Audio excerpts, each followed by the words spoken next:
If you follow my channel, you would know that I've played Amy Winehouse twice already.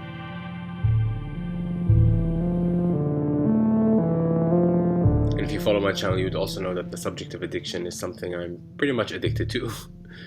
And characters who are indulgent and give in to their weak side, for the lack of a better word, are definitely something in my wheelhouse.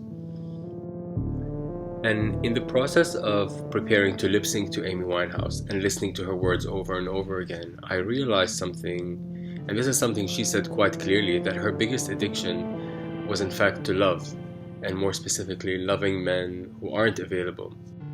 I like to think that if Amy had lived long enough, she would have figured out that what was at the root of her addiction were her daddy issues, and she would have healed herself from that.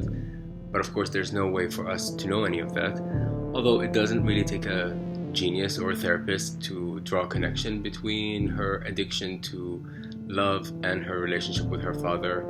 And it also doesn't take a genius to glean from what's out there that Amy had some serious daddy issues. But regardless of what was at the root of Amy's addiction, it was clearly something she couldn't confront and deal with.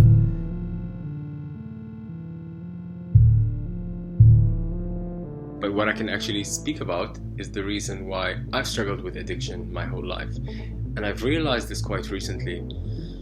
If you follow my channel, you would know that I've been sober for a little while. 9 months to be exact. And it's been great, especially having clarity of mind and not getting sucked into magical thinking and delusional thinking.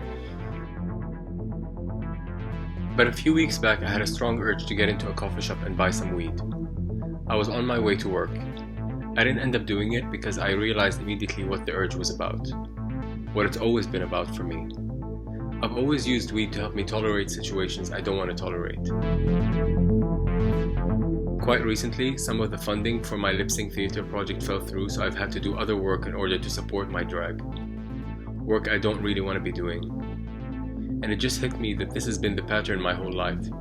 Doing work I don't want to do in order to support my creative work, and then taking substances to help me forget that messy situation.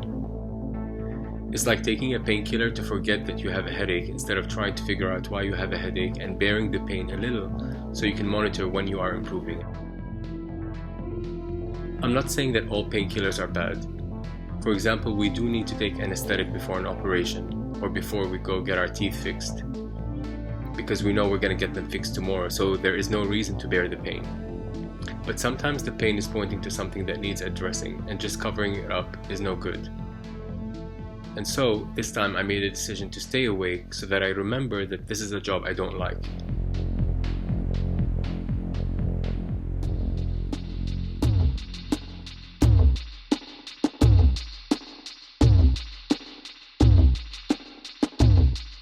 And also, not to get into a pity party that's filled with shame. No one is holding a gun to my head and making me do other work in order to support my creative work. These are choices I'm doing. So right there outside the coffee shop, I had this little talk with myself, and I was actually able to talk myself out of buying weed. And I've come to realize that these conversations between the two sides of me, the indulgent side and the wiser side, are pretty much the basis for my storytelling these past 2 years.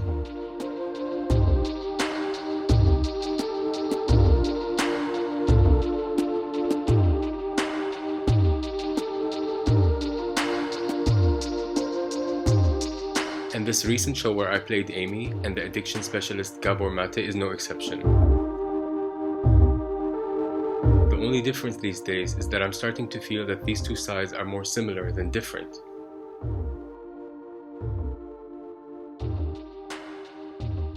Amy is just as intelligent and beautiful as Gabor.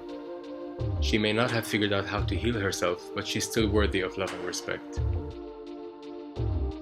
And I'm talking about the Amy that lives in you and me. So go on, give your Amy a hug and show her some love.